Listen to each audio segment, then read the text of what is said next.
ये एक कह लें कि घर का भेदी लंका ढाए हो गया है, जहाँ पे खुद चेयरमैन नैब के बारे में कहा जा रहा है कि उन्होंने इसलिए इस्तीफा दिया कि उनके ऊपर दबाव था कि वो सियासी मुखालिफिन के खिलाफ मुकदमे दर्ज करें। वहाँ पे मुकदमे दर्ज करने के लिए तो नैब की ज़रूरत इनको थी, लेकिन जिस तरह के घटिया मुकदमे दर्ज हो रहे हैं वो तो नैब के बगैर भी दर्ज हो रहे हैं। जैसे मिसाल के तौर के ऊपर आप इमरान खान साहब के ऊपर जो कल का केस है वो ये है कि 25 लोग जिन्होंने इलेक्शन कमीशन के बाहर मुजाहरा किया इलेक्शन कमीशन के खिलाफ, वो सारे टेररिस्ट हैं और इमरान खान उस मुजाहरे में भी शामिल नहीं है, लेकिन वो टेररिस्ट हैं क्योंकि वो लोग जो हैं उनका ताल्लुक पीटीआई से। इसके बाद इससे पहले जब मदीना मुनव्वरा में इनके ऊपर जो है वो लोगों ने आवाज़ें कसे, इन्होंने आके इमरान खान साहब के ऊपर, मेरे ऊपर, असद उमर, सारी लीडरशिप के ऊपर आके तौहीन मजहब के केसेस कर दिए। तौहीन मजहब और एंटी टेररिज्म का जो इस्तेमाल इस हुकूमत ने अपने सियासी मुखालिफिन के खिलाफ किया है, उससे ज़्यादा बदतरीन सियासी कार्रवाई आज तक पाकिस्तान में नहीं।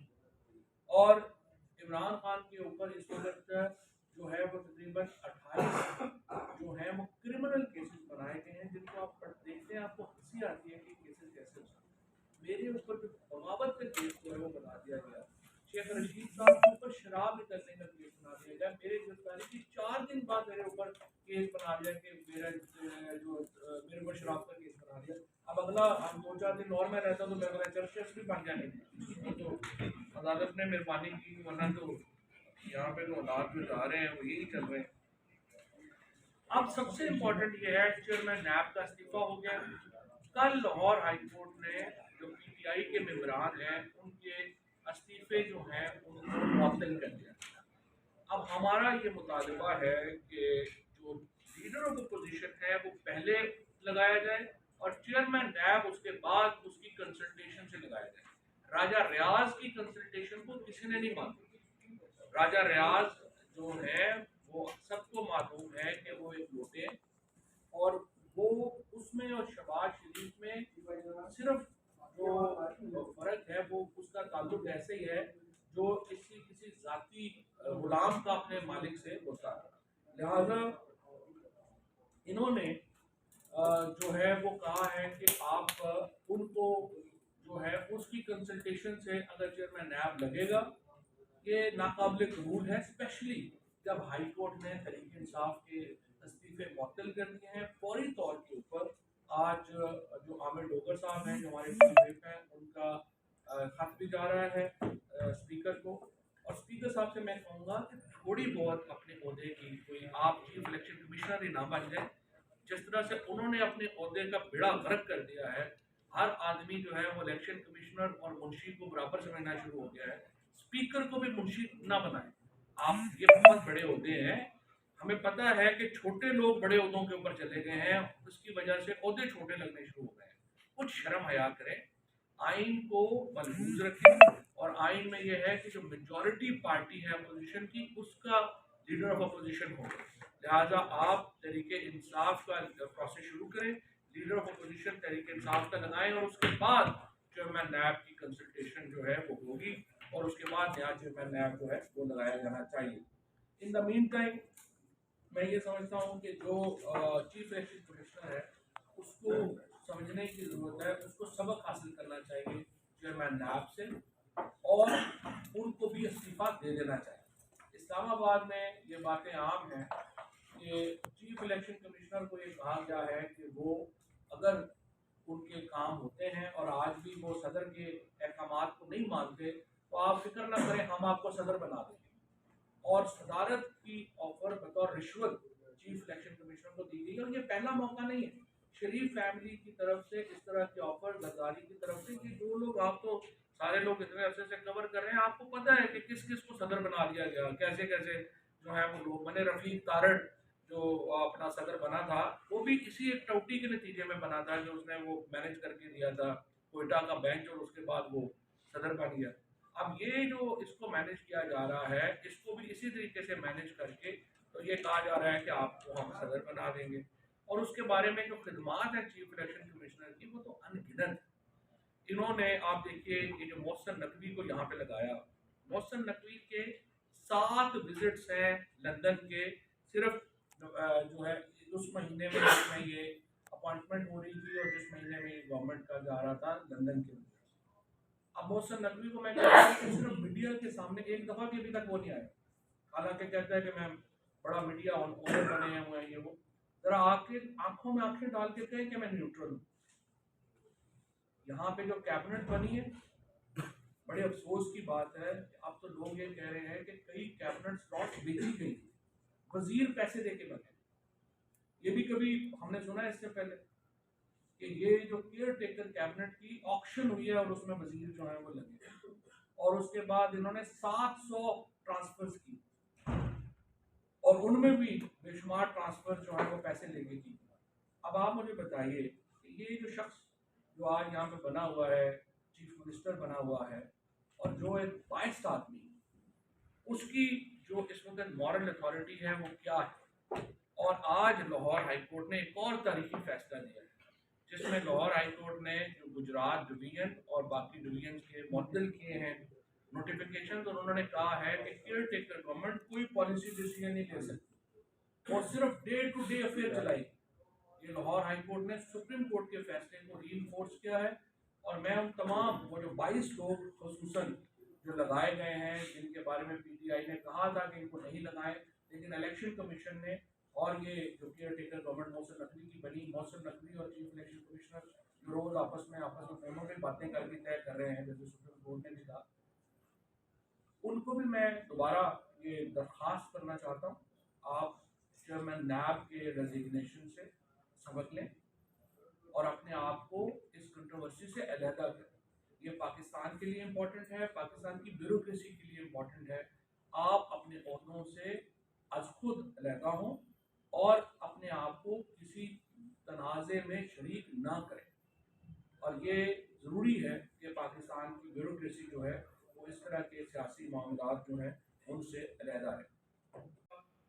जो बजट पास हुआ है, सिर्फ 61 लोगों ने बैठ के 100 अरब रुपए के टैक्स लगा दिया। कोरम जो है वो 82 का है नेशनल असेंबली का। अब मैं IMF से भी पूछता हूँ, ये जो 60 लोगों ने ये जो किया है budget, will you prove that? ये जो इंटरनेशनल जो हमारे मालियाती इदारे हैं, जो फाइनेंशियल इंस्टीट्यूशंस हैं, उनको पाकिस्तान की जो अवाम है और जो पाकिस्तान की इस वक्त पॉलिटिकल रिप्रेजेंटेशन है, उन दोनों को सामने रखना होगा।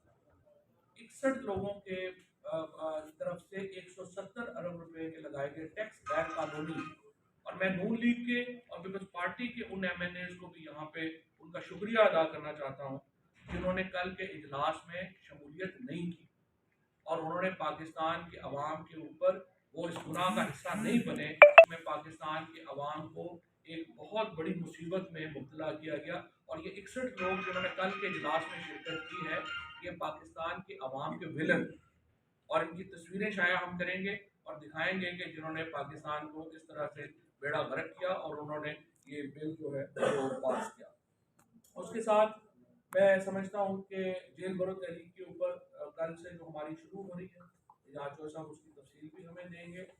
और कल के बाद एक बड़ा इंथुजिज्म है, पूरा पाकिस्तान इस वक्त जेल बरो तहरीक के ऊपर जो है वो अपनी नज़रें रखे हुए है और कोई शुबा नहीं है कि ये पुरअमन एक तब्दीली का रास्ता है। हम पंजाब हुकूमत का भी शुक्रिया अदा करना चाहते हैं जिन्होंने 144 आज लगा दी, और ताकि जो गिरफ्तारियाँ हैं, इनको शौक ही बड़ा लोगों को गिरफ्तार करने का। जो इस वक्त आप देखिए ना, ये जो मोहसिन नकवी हो गया, राना सनाउल्लाह हो गया, जो यहाँ के हिंदुस्तान का वज़ीर दाखिला जो कश्मीर में बात करता है, मकबूजा कश्मीर में जिस किस्म का लहजा, जिस किस्म का एटीट्यूड उसका है, उसी किस्म का एटीट्यूड जो है वो राना सनाउल्लाह एंड कंपनी का है। और जब आप ये बात करते हैं, अगर मूछे ना हो तो आपको पता ही ना चले कि इंडियन वज़ीर दाखिला बात कर रहे हैं या पाकिस्तानी वज़ीर दाखिला बात कर रहे हैं। अपने अवाम से इतनी नफरत जितनी PDM की गवर्नमेंट ने जाहिर की है, बड़ी कम मौके हैं। और मैं यहाँ पे ओवरसीज पाकिस्तानी को अभी ये दुख जो उन्होंने किया है कि कल उन्होंने जो 2.5 लाख रुपए तक टैक्स लगा दिया है कि वो अगर आप अमेरिका जा रहे हैं, 1.5 लाख रुपए तक का टैक्स लगा दिया अगर आप यूरोप और लंदन जा रहे हैं, और 50,000 रुपया लगा दिया दुबई पे और 75,000 रुपया लगा दिया शारजा के ऊपर, ओवरसीज पाकिस्तानी क्या करेंगे। इस हुकूमत ने हर तबका फिक्र को एक इंतहाई बड़ी मुसीबत में जो है डाल दिया है। 15-20 हजार रुपए महीने से लेके 1.5-2 लाख रुपए तक कमाने वालों की कमर टूट गई। उनको समझ नहीं आ रहा कि आखिर हमने जिंदा कैसे रहना है और एक इतने बड़े गिरदाव में हम फंस गए हैं जिससे हम निकल नहीं पा रहे। इंशाल्लाह जेल भरो तहरीक इंसाफ का अगला पॉलिटिकल लाएमल है। इजाज चौधरी साहब को मैं दरखास्त करूंगा तो उसकी आना जो है वो ज़रूरी हो जाता है और मीडिया की स्पीड जो है उतनी ज़्यादा है कि उसके साथ साथ चलना जो है वो भी एक सियासी जमातों का भी एक चैलेंज है और हमारी कोशिश यही होती है कि हम उस चैलेंज से नबर आजमा हो सके। सबसे पहले तो मैं शुक्रिया अदा करना चाहता हूँ लाहौर का, जिन्होंने कल एक तारीख रकम की। इमरान खान साहब की जो पेशी थी अदालत में, कानूनी तौर के ऊपर तो बहुत नज़ीरें हैं, बहुत प्रेसिडेंट्स हैं जहाँ पे उनकी पेशी की ज़रूरत नहीं थी और मुझे नहीं पता कि जज साहबान ने क्यों ज़रूरी समझा कि उनको वहाँ बुलाना ज़रूरी है। अब मैं जब पीछे मुड़ के देखता हूँ, कल के हालात देखता हूँ, जहाँ एक तरफ लोगों ने बगैर किसी कॉल के हज़ारों लोग जो हैं वो बाहर निकले, उन्होंने अपनी मोहब्बतें निछावर की। वो एक ऐसी बात थी जो इससे पहले शायद तारीख में कभी हुई ना हो। इतनी ज़्यादा मोहब्बत का इजहार लोगों ने किसी एक शख्स से इस तरह से किया ही ना हो। लेकिन दूसरी तरफ इमरान खान की सिक्योरिटी को खतरे में डाला गया ना, तो वहाँ पे हाई कोर्ट की तरफ से कोई इंतजाम थे उनकी सिक्योरिटी के, ना पुलिस की तरफ से कोई इंतजाम थे। मेडिकली इम्पॉसिबल है कि आप एक जो आपकी टांग टूटी हुई है वो बड़ी मुश्किल से हील हो रही है, बेहतर हो रही है, इतने रश में एक झटका लगेगा आपके 3 महीने के लिए जो है वो चले जाएंगे। तो सिक्योरिटी और मेडिकल दोनों एतबार से उनको बनाना दुरुस्त नहीं था। लेकिन बहरहाल अदालत की एक इज्जत और एहतराम के लिए एक जेस्चर, इस वक्त हमारा मौक़िफ़ ये है, हमारा मानना यह है कि अगर हम इस वक्त अदालतों को तगड़ा नहीं करेंगे, अदालतों को मजबूत नहीं करेंगे तो कुछ और इंस्टीट्यूशन तो बचा ही नहीं पाकिस्तान में।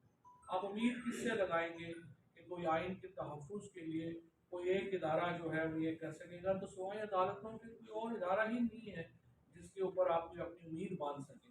लिहाजा हम अदालती निज़ाम को मजबूत देखना चाहते हैं, हम जुडिशल सिस्टम के पीछे खड़े हैं और एक जो मुनज़्ज़म कैंपेन इस वक्त चलाई जा रही है जज साहिबान के ख़िलाफ़, हम उसकी शदीद मज़म्मत भी करते हैं और हम उसके आगे दीवार भी बनेंगे। और ये जिस तरीके से ब्लैकमेलिंग टैक्टिक एक मरीम नवाज़ और उनका एक जो एक समझिए कि उन्होंने जो सेल अपना क्रिएट किया है, खसूसन एक इन्होंने जो 5 जजेस जो कि पैनामा में शामिल थे, जिसमें चीफ जस्टिस पाकिस्तान शामिल हैं, जिसमें सीनियर जजेस जो हैं जस्टिस जाजुल हसन शामिल हैं, मुज़ाहिर नकवी साहब शामिल हैं, इनके खिलाफ तो एक पूरी नंगी कैंपेन जो है वो PMLN ने लॉन्च कर दी है और इसकी हम जितनी मजम्मत करें उतनी कम है। और दूसरी तरफ मैं ये भी समझता हूँ कि सुप्रीम कोर्ट को भी जो ये इश्यूज हैं उनके ऊपर नोटिस लेके या तो इनको कटहरे में खड़ा करें या फिर जिस तरह से वो PMLN का प्रोपेगेंडा हो रहा है उसका जवाब आना सुप्रीम कोर्ट से ज़रूरी है। उनकी क्लैरिफिकेशन जो है वो आनी चाहिए। और ये स्टोरीज भी लगवाई जा रही हैं कि ये सुप्रीम कोर्ट बड़ी डिवाइडेड है, आधे जज इधर हैं आधे उधर हैं। एक हम देख रहे हैं कि जो PMLN का एक मीडियाई PMLN आजकल जो उन्होंने क्रिएट की हुई है उसके ज़रिए जिस तरह से एक फीड किया जाता है कि जजेस तकसीम है और ये वो है, वो भी बार बार आ रहा है। तो सुप्रीम कोर्ट की तरफ से इसका जवाब आना ज़रूरी है।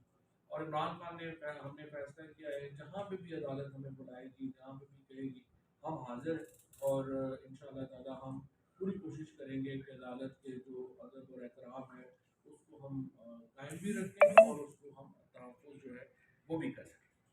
अच्छा जी, अब जो आज के मामलात हैं उनकी तरफ मैं आता हूँ। सबसे